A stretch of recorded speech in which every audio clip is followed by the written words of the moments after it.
Hi, this is David with, sorry about this, gotta put my shoes on again. Hi, this is David with entry number 197. Today was very warm here in the city. It got to about 70 degrees Fahrenheit, which for Gangneung is quite warm. The smog level was very bad accordingly. The whole back country where I work was basically just like a tan color, like a light beige. People were still burning trash, which is a silly thing that they do in Asia, where there's something called combustibles, where they just burn anything that will burn, essentially, except for like metals. Even though they do burn metal sometimes, they'll burn plastic, paper, leaves, some dried foods. It's not an ideal situation at all, but it happens pretty widespread here in the city, in everywhere really. They did it a lot in Singapore, which surprised me. Like, they just set up like a metal biscuit tin, and then they'll just burn trash inside of it.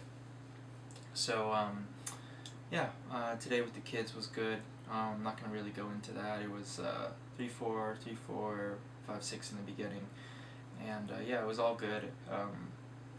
Still kind of tired from the weekend, and but I'm very happy that I did it.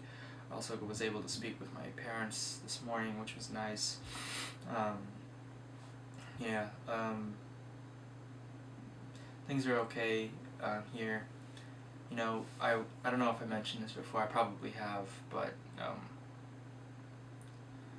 I've always believed, or at least in the last few years, I've kind of come to the conclusion that human beings as a race are, you know, obviously they're fallible and all that, and when you talk about, when you talk about human fallibility, you must always bring up something called, a trait called frailty, or a characteristic.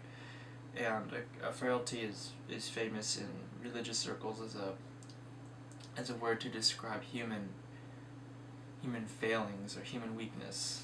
And one of the big things I think that is kind of an inherent frailty of humanity is the whole idea of problem seeking, not problem searching, but problem seeking.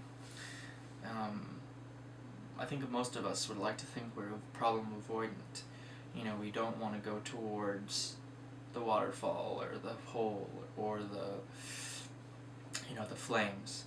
We want to stay away from those things. But I would assert that on kind of a macro level, yeah, you want to avoid the unknown or the known dangers. Even you want to avoid some of the unknown, like a pitch black cave. Although there are some of us who do want to go into those. But that more speaks to brain chemistry, or a failure of brain chemistry. I'm talking more about problem seeking in that whenever things are good, it's time to look for something wrong with that situation. And I think you see it really in, every socioeconomic class we have in existence around the world. There isn't really one area where you can definitively say, I am safe here, I am happy here. There's always something that needs to come along that we need to embellish and elaborate and make more than it really is.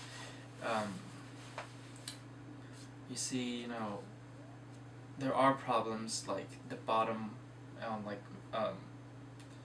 Maslow's hierarchy of needs, those bottom three, food, clothing, shelter. Those are kind of essential problems, and the people who suffer those, I think, do suffer what I would call real problems. Something that is non-tangible, that is definite, that is required to live life. But then once you go up from there, any problem you face is what I would call, any problem that you have is more surface, is more of your own creation. And I know some people would be offended by that, but think about it in the sense that you really don't have to do anything. You just have to kind of be you. But your interpretation of things, your emotions, and your choices are kind of what dictates how you are mentally, how you are physically. And if you choose certain things, you're going to have certain outcomes, certainly. And I think really when you have problems above those bottom bits, then those are really kind of manufactured. And I know some people would like to think they're not. And I think below the age of maybe 15, 14, yes, those problems can be made by other people. But once you're above that age, you really don't really have any excuses to kind of have bad problems in your life. And it's your own doing, your own ability or inability to cope with certain issues that you are faced with that bring on problems in your life. So, middle class people shouldn't really have any problems. They shouldn't really have money problems or anything. But for some reason, they've done things in their life, they've made decisions where they still have problems.